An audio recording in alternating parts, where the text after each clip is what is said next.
Okay, hi everyone.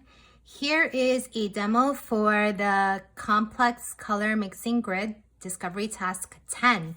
And so in doing this, I found out a lot of things that I wanted to talk through and show you, as well as kind of give you tips, because doing and talking about are not always the same. So hopefully this helps you. So if you are looking at slide, actually it's going to change, but the slide that says Discovery Task 10, you're going to see all the way on the bottom of the left side a link for the complex color mixing grid if you want to see it bigger or maybe print it out. But I'm just going to look at the screen and draw it. Now the instructions are to do this 3 times. And you're making 3 different tables for each of the colors: red, blue, and yellow. So now when we're looking at our paints, you're gonna see that, oh, I have 2 different types of reds, I have 2 different types of blues, I have actually like 2 different types of yellows. Actually, we don't have an ochre in our set, so don't worry about it. But you can choose which one you want to start off with, and the point of this grid is to help us find variations of this color by looking for different scales, value scales that we're going to create using white to make tints and complementary colors to make shades, because we do not have black in our paint set. But also to make variations by making cooler versions and making warmer versions, as well as to make value scales with those also. So on this one sheet, I'm going to put all 3 tables. I don't need it to be super huge. And again, if your sketchbook paper is heavy enough, you can work directly in your sketchbook.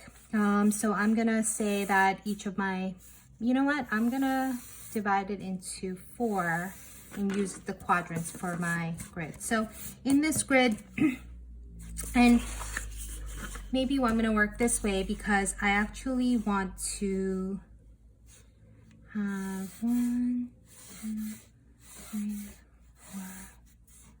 So this is for my blues.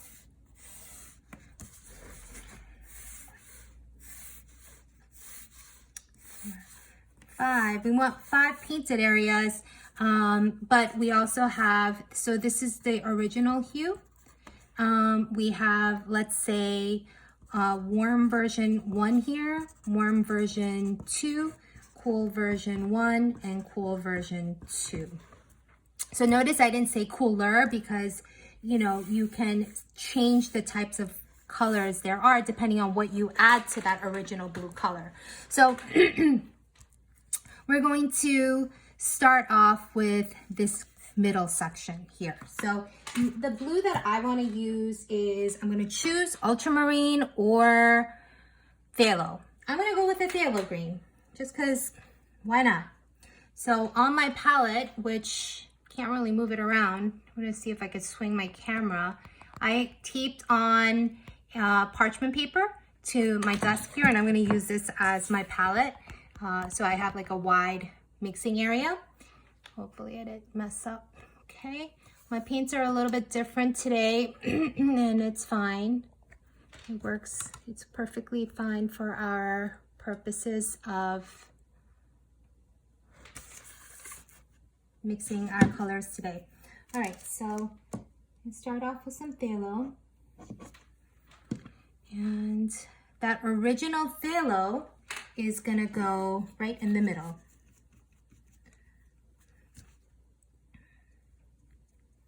I don't have like a nice flat brush with the wrap, so if you see my brush, it's kind of rounded, and unfortunately right now I don't have like a nice flat brush with sharp corners, so my boxes might not be very pretty, but the colors will be nice. Okay, so here's my original phthalo blue. And what my first tip is, work on your value scales first. Don't try to mix your colors. Keep your original color and use that to make your value scale first. So I'm going to add a little titanium white to my palette here. And I want to go if you're looking at the graphic organizer on the screen, it goes lighter as it goes up. So I will take a little bit of white and see how it changes that original phthalo. Mixing it on the palette first. And I'm gonna... Now, every time you wash out your brush, which we're gonna do when we mix our next color, you wanna wipe your brush. You wanna make sure there's no excess water on here, otherwise it will get super thin and you'll end up having something that's like a watercolor. So here's my the lightest version of my tint, going straight up. Okay, so I don't want white in my shades, so I'm gonna rinse out my brush. If you want to see what I'm using as my water container, it's an old peanut butter jar like that. I keep it on my desk with my computer, and to make sure that it's not gonna have an accident, I make sure that it has a lid on it. And here we go. So I got the water. I'm not going to take this brush. Even if I did this, I'm not going to go directly in here. I take my brush and dab it off to the side so there's no excess water. Close that off. Don't want any accidents. Move it over. And so a complement of that green or that blue, the phthalo blue is going to be, I'm going to choose I'm gonna choose my burnt umber. Nope, I don't have my burnt umber here. So I am gonna choose my cadmium red. My cadmium red. I broke the tip of it, so I don't want it to dry out, so I put some tape on there and hopefully I can find a replacement cap to put it on there. Okay, so if you remember our color wheel, the complement of a blue would be an orange, and in this case, since our blue is kind of like a blue-green, this red orange of the cadmium red is kind of perfect. If you want to try it with burnt umber, that's fine too. So I'm gonna now start to add in a little bit of the cadmium red to that original phthalo blue and see how it chromatically lowers the intensity. And in our situation, what that means is that it's turning into a chromatic gray or a chromatic black. So if you can see it.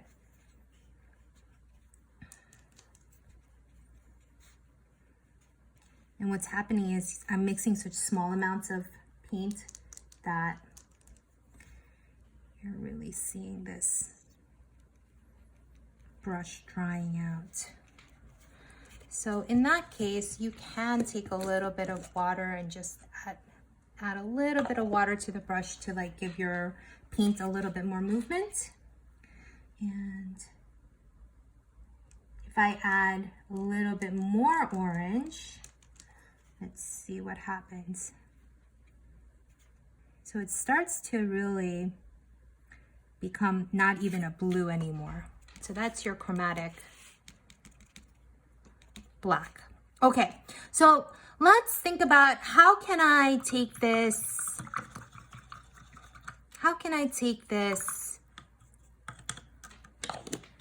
phthalo blue and cool it down a little bit. So if you look on that PowerPoint and you're looking at the bottom slide, the next slide underneath it, you're gonna see that in our blues, as it gets warmer, you're gonna see that it turns more purple. So really the idea is that it will turn more purple.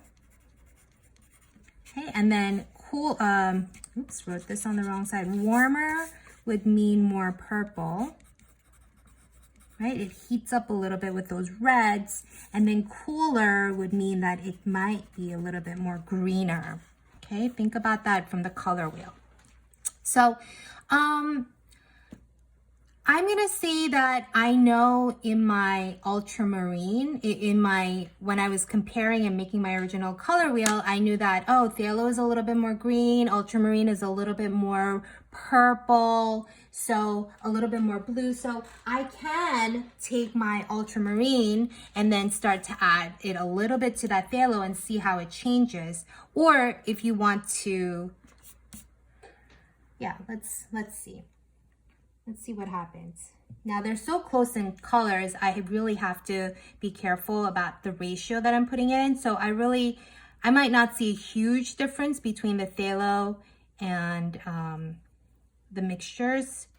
So again, here's my paint tube giving me a problem and not really wanting to close well because of, I don't know what is going on. So make sure you close them really well, otherwise they will dry out. They will dry out and then you will be sad. Okay, so I'm gonna take my phthalo and add a little bit of ultramarine blue to it, and let's see what happens.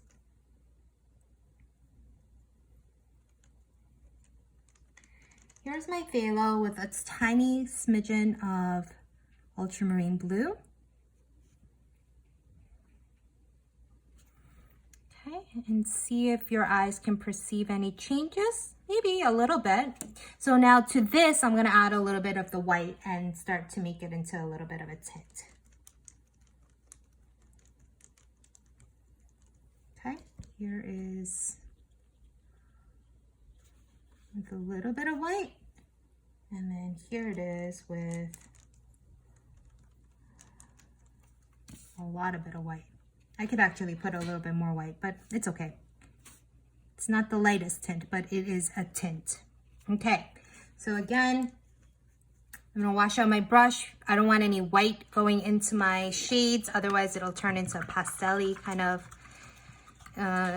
low intensity color. And if that's what you're going for, fine. But in my value scale, I'm really not. So I'm gonna make sure that I get that water out. Okay, so I'm gonna have to start with this again. Okay, this phthalo with a little bit of ultramarine. Gotta start there. And then I'm going to take that cadmium red and start mixing it a little bit at a time. So this is a little bit of cadmium red.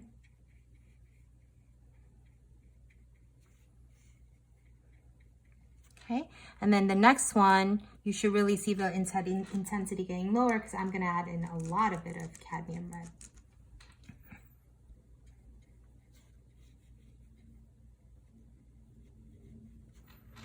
Okay, so there's my value scale. And I could really, on the tints, I could have added more white. It's okay. And you know what? If you're unhappy with it, let's fix it. So I'm gonna make this my, just painting over it. So once your paint is dry, excuse me. Hello? Thank you so much. Thank you. Sorry for the interruption. Okay, so now I'm gonna put that phthalo with that ultramarine with a little bit more white. So it gets a lot lighter. There we go. You know what? That light kind of actually helps me to see the difference a little bit more too. Oops, hold on. Hello? Oh, thank you so much.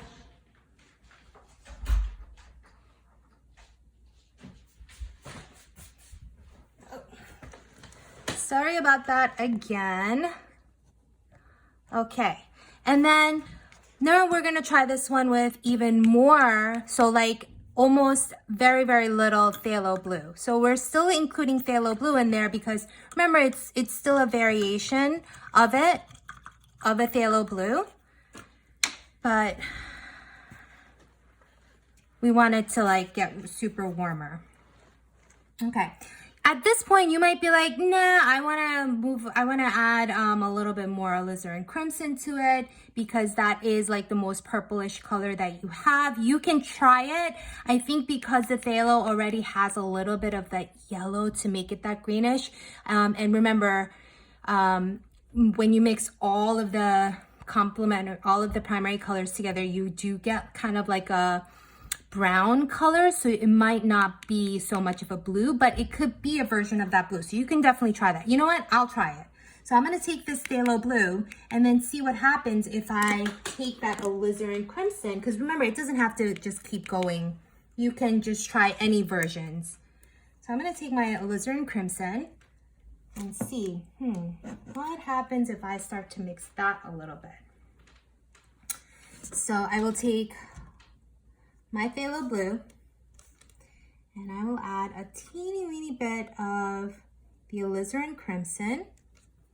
So this is with alizarin crimson, very, very little. Can your eyes perceive any changes? Maybe. Also, I did not really paint this in a very nice way, so. Okay, but I'm gonna add some white to it, and let's see. A tiny bit of white.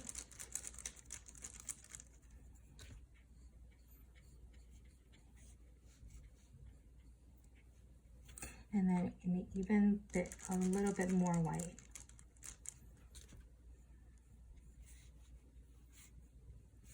Okay, and this has the alizarin crimson in it, so you can see slight color changes. I want to make the shades.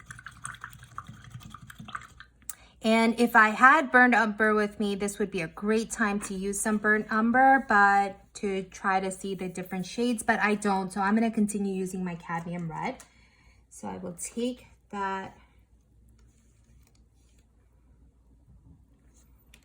I'm going to make that original phthalo with the alizarin again.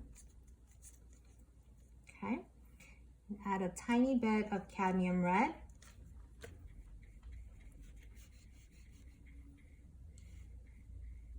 And then I want to add a little bit more cadmium red to make it even more chromatic black. There we go. And that's pretty rich. That's a really rich black. Okay, now let's find some cool colors. So we got this blue-green almost, and we want to make it a little bit greener. So in this case, we don't have green in our set. And what we can do though is we're going to take our cadmium yellow and we're going to see what happens if we add increments of this. So I'm going to need a little bit more phthalo blue though.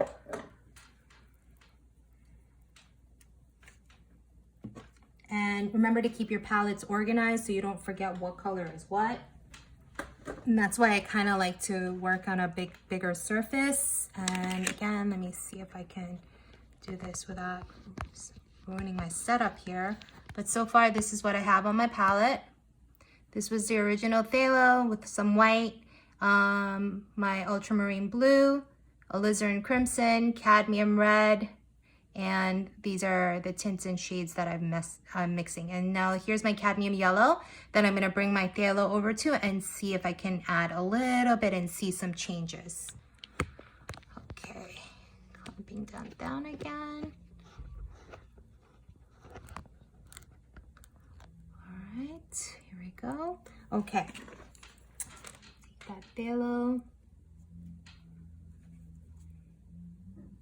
A tiny bit of that yellow, and you know, if you want to go big and see a bigger change, add a little bit more.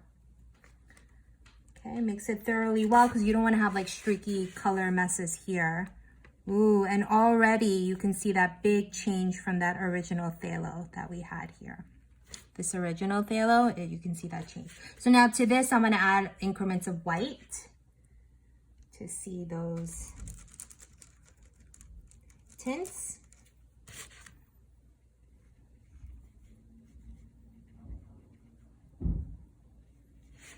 And remember, this is a discovery task, and that means that, you know, if it's not exactly warmer or cooler, that's okay. You've discovered something new. And because of this, I forgot to do it as I went along, but along here, we're gonna write down what formulas and use this to help us reference colors when we make paintings.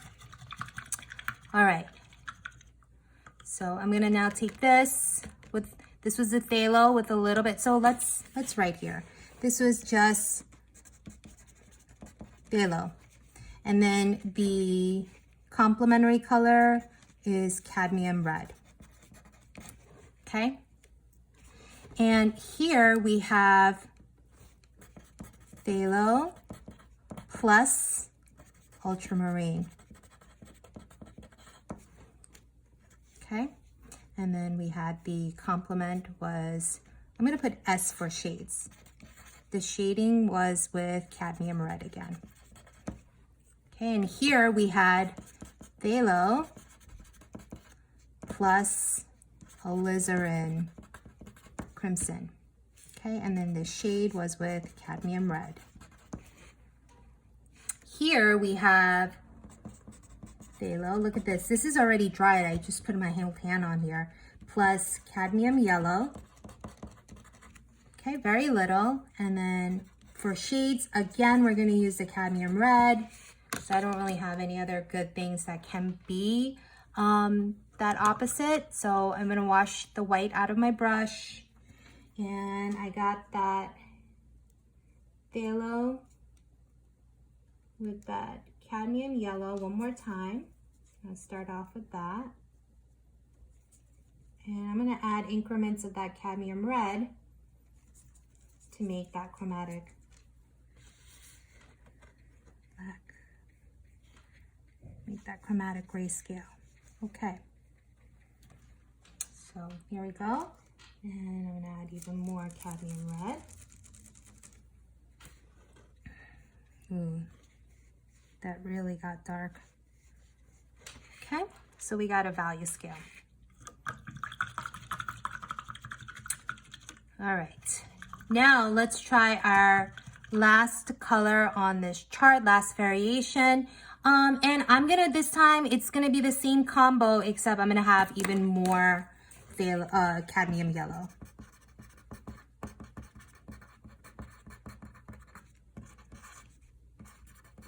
Cadmium red. Okay, so starting off with that phthalo.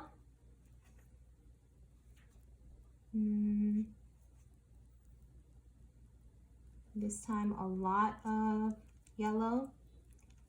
It's gonna be so much yellow that it really is like that green that we made for our color wheel. Almost.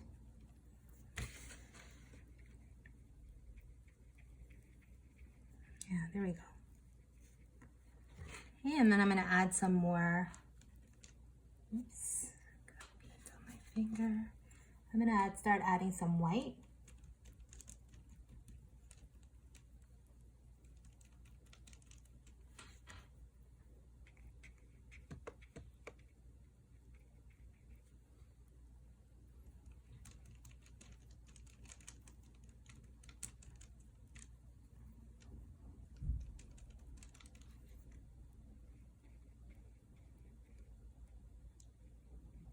Okay, that went really much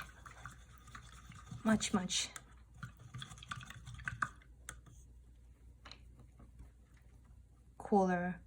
Okay, and to now this, I have this again, I'm gonna add more cadmium red in little increments again. Here's the first shade down. Now the streakiness is happening because I have a little bit too much water in my brush. Okay, and so beware. And here is the final shade. All right, oops.